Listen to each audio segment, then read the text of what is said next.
Library स्थित Christ church को गिरासू भवन की श्रेणी का ईसाई समुदाय ने विरोध किया है। उसको लेकर उप जिलाधिकारी को ज्ञापन प्रेषित किया, जिसमें मांग की गई कि क्राइस्ट चर्च गिरासू भवन की श्रेणी में नहीं है। उसके बावजूद भी नगर पालिका द्वारा नोटिस देकर 24 घंटे के अंदर उसको तोड़ने का आदेश दिया गया है, जिसका ईसाई समुदाय विरोध करता है। इस मौके पर प्रेम सिंह ने बताया कि क्राइस्ट चर्च ऐतिहासिक है और 1980 में इसका निर्माण किया गया था। चर्च पूरी तरह से सुरक्षित है और उसे गिरासू भवन की श्रेणी में नहीं लिया जा सकता है। नायब तहसीलदार कमल राठौर ने कहा कि ईसाई समुदाय द्वारा उन्हें विज्ञापन प्रेषित किया गया और उस पर जो भी विधि कार्रवाई होगी अमल में लाई जाएगी।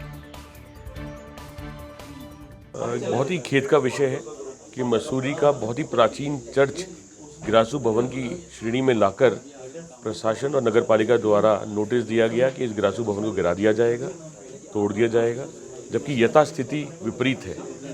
स्थिति ये है कि चर्च बहुत सुंदर बना हुआ है, सुकुशल है और किसी भी हालत में जीर्ण शीर्ण या गिरासू की श्रेणी में नहीं आता है। इसमें हमें मुख्य रूप से ऐसा व्यतीत होता है कि या तो प्रशासन और नगर पालिका द्वारा ठीक प्रकार से सर्वे नहीं करा गया और जो 19 संपत्तियों को नोटिस दिए गए हैं वो किसी दबाव में आके दिए गए हैं। तो हमने आज नायब तहसीलदार जी के द्वारा उप जिलाधिकारी जी को ज्ञापन दिया है, जिसमें निवेदन किया है कि इस पूरे मामले को संज्ञान में लाएं। चर्च की संपत्ति जो है हिस्टोरिकल ऐतिहासिक संपत्ति है। हिस्टोरिकल बिल्डिंग्स को, ऐतिहासिक धरोहरों को बचाना हमारा दायित्व बनता है, हमारा कर्तव्य बनता है। ईसाई समाज के प्रति किसी भी प्रकार की ऐसी घटना की हम निंदा करते हैं और साथ में सब समाज के साथ खड़े होकर प्रयास करते हैं कि मसूरी में शांति व्यवस्था बनी रहे और किसी के साथ गलत ना हो। कोई भी बिल्डिंग या कोई भी चर्च, मंदिर, मस्जिद, ऐसी कोई भी गतिविधि ना हो जिससे कि मसूरी में अशांति आए। मसूरी का एक ऐतिहासिक चर्च है जो 1830 में बनाया गया था और हम लोग क्रिश्चियन समाज के लोग हैं, तो हम लोगों ने विरोध जाहिर किया है। ये ज्ञापन देकर के उस चर्च को तोड़ने के लिए नगर पालिका ने कल एक टीम भेजी थी।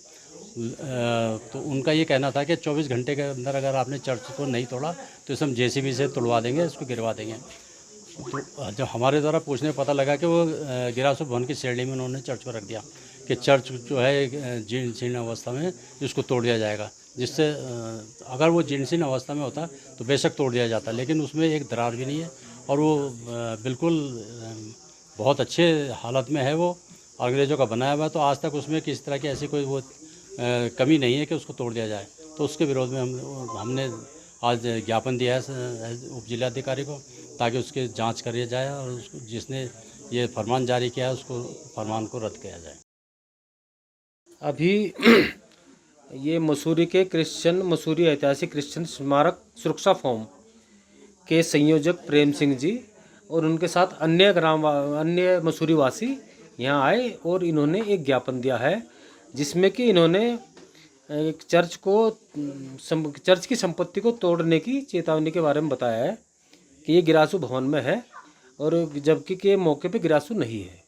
तो इनके द्वारा ज्ञापन दिया गया है और उस पर जो भी विधिक कार्रवाई होगी वो की जाएगी।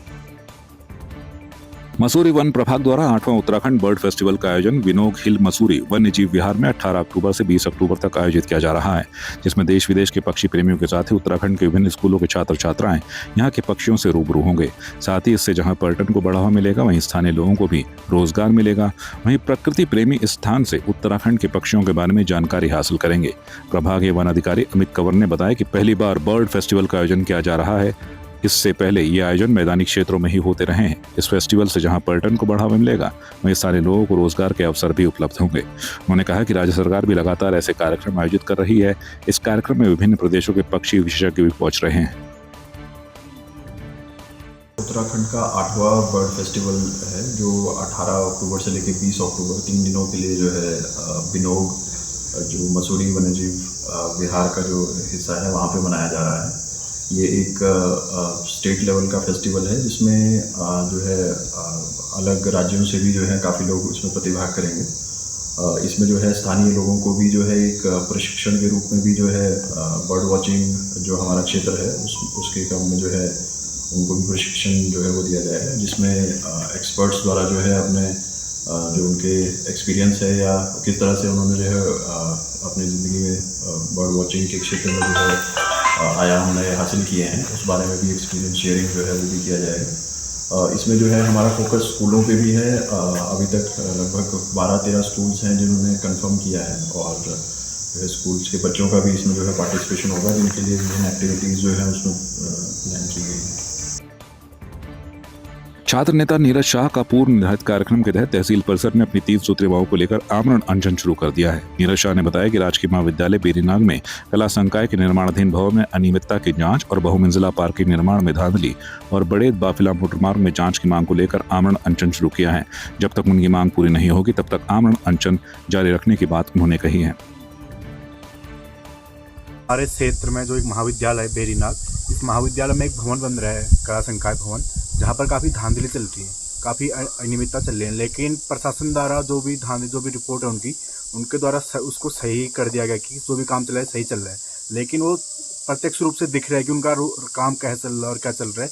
और दूसरी मांग मेरी ये है कि जो हमारे बेरीनाग में बहुमंजिला पार्किंग बन रही है, उस पर काफ़ी धांधली, जो उन्हें पत्थर बेच दे, वहाँ पर वर्षाकाल वहाँ पर मशीन चली थी, लेकिन प्रशासन द्वारा कोई कार्रवाई नहीं की गई। और अभी के टाइम पर हमें झूठा आश्वासन दिया गया, जिस वजह से मैं आज हमें धरना बैठा हूँ। और तीसरा कारण है, हमारे क्षेत्र में एक बड़े बाफिला मोटर मार्ग बन रहा था, जहाँ पर काफ़ी वहाँ पर रोड बनी थी, लेकिन उसमें भी काफ़ी अनियमितता थी, लापरवाही थी,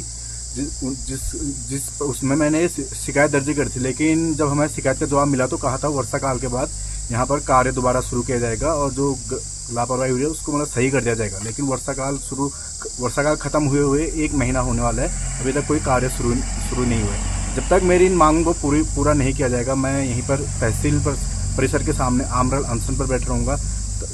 चाहे गर्दन कटे, चाहे मुझे कुछ भी हो, मेरे स्वास्थ्य को कुछ भी, मैं यहाँ से नहीं उठूँगा। अगर मुझे प्रशासन ज़बरदस्ती उठाता है तो अन्यथा की स्थिति में जो भी होगा सारी जिम्मेदारी प्रशासन की रहेगी। आपकी इस पर क्या राय है, हमें कमेंट कर जरूर बताएं। इसके साथ ही आप हमारे YouTube चैनल को सब्सक्राइब कीजिए। आप हमें Facebook, Instagram, Twitter पर फॉलो भी कर सकते हैं और संवाद 365 के साथ एक क्लिक में जुड़ने के लिए डाउनलोड कीजिए संवाद 365 ऐप।